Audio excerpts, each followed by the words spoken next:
ನಮಸ್ಕಾರ ಕರ್ನಾಟಕದ ಸಮಸ್ತ ಜನತೆಗೆ ಸ್ನೇಹಿತರೆ, ಇವತ್ತಿನ ಈ ಒಂದು ವಿಡಿಯೋದಲ್ಲಿ ಹೊಸ ರೇಷನ್ ಕಾರ್ಡ್ಗೆ ಅರ್ಜಿಯನ್ನು ಸಲ್ಲಿಸಲು ಯಾರು ಕಾದು ಕುಳಿತಿದ್ದಾರೆ ನೋಡಿ, ಅಂಥವರಿಗೆ ಸರ್ಕಾರ ಕಡೆಯಿಂದ ಒಂದು ಗುಡ್ ನ್ಯೂಸ್ ಸಿಕ್ಕಿದೆ ಅಂತಾನೆ ಹೇಳ್ಬೋದು.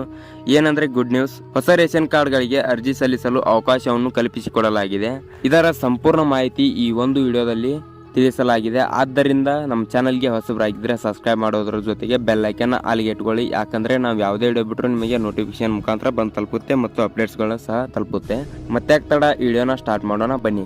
ಸ್ನೇಹಿತರೆ, ಸರ್ಕಾರದಿಂದ ನಮಗೆ ಬಂದಿರುವ ಮಾಹಿತಿಯ ಪ್ರಕಾರ ಏಪ್ರಿಲ್ 16ನೇ ತಾರೀಕು ಮತ್ತು 17ನೇ ತಾರೀಕು ಅಂದರೆ ಇದೇ ತಿಂಗಳಿನ 2 ದಿನಗಳ ಕಾಲ ಅವಕಾಶಗಳನ್ನು ನೀಡಲಾಗಿದೆ ಎಂಬ ಮಾಹಿತಿ ಸಿಕ್ಕಿದೆ.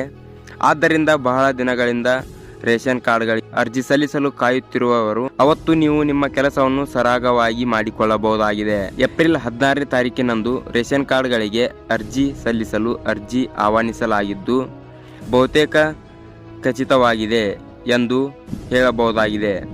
ಹಾಗಾಗಿ ಹೊಸ ರೇಷನ್ ಕಾರ್ಡ್ಗಳಿಗೆ ನೀವು ಅವತ್ತು ಅರ್ಜಿ ಸಲ್ಲಿಸಲು ಯಾವ ದಾಖಲಾತಿಗಳು ಬೇಕು ಎಂದರೆ ನಿಮ್ಮ ಮೊಬೈಲ್ ನಂಬರ್ ನಿಮ್ಮ ಹತ್ರ ಇರಬೇಕಾಗುತ್ತೆ ಮತ್ತು ಕುಟುಂಬದ ಎಲ್ಲ ಸದಸ್ಯರ ಜಾತಿ ಮತ್ತು ಆದಾಯ ಪ್ರಮಾಣ ಪತ್ರ ಬೇಕಾಗುತ್ತೆ. ಪ್ರತಿಯೊಬ್ಬರದು ಕುಟುಂಬದ ಎಲ್ಲ ಸದಸ್ಯರ ಆಧಾರ್ ಕಾರ್ಡ್ಗಳು ಬೇಕಾಗುತ್ತೆ.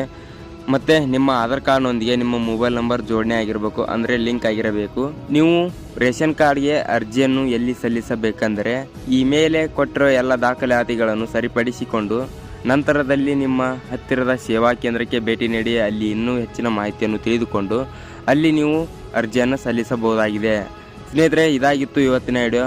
ಇನ್ನಿತರ ಅಪ್ಡೇಟ್ಸ್ ಮತ್ತು ನ್ಯೂಸ್, ಇನ್ನಿತರ ಕರ್ನಾಟಕ ಅಪ್ಡೇಟ್ಸ್ಗಳಿಗಾಗಿ ನಮ್ಮ ಕರ್ನಾಟಕ ಸಿಂಧು ಜಾಲತಾಣವನ್ನು ಅನುಸರಿಸಿ ಮತ್ತು ನಮ್ಮ ಚಾನಲ್ಗೆ ಸಬ್ಸ್ಕ್ರೈಬ್ ಕೂಡ ಆಗೋದ್ರ ಜೊತೆಗೆ ಬೆಲ್ ಐಕನ್ನ ಆಲಿಗೆ ಇಟ್ಕೊಳ್ಳಿ. ಮತ್ತು ವಿಡಿಯೋಗೊಂದು ಲೈಕ್ ಮಾಡ್ಕೊಳ್ಳಿ. ಮತ್ತು ಏನಾದರೂ ನಿಮಗೆ ಸಮಸ್ಯೆ ಇದ್ದಲ್ಲಿ ಕಮೆಂಟ್ ಮೂಲಕ ನಮಗೆ ತಿಳಿಸಿ, ಅದರ ಒಂದು ವಿಡಿಯೋನ ಮಾಡೋಣ. ಮತ್ತು ಮುಂದಿನ ವಿಡಿಯೋಲಿ ಸಿಗೋಣ. ಅಲ್ಲಿ ತನಕ ಧನ್ಯವಾದಗಳು.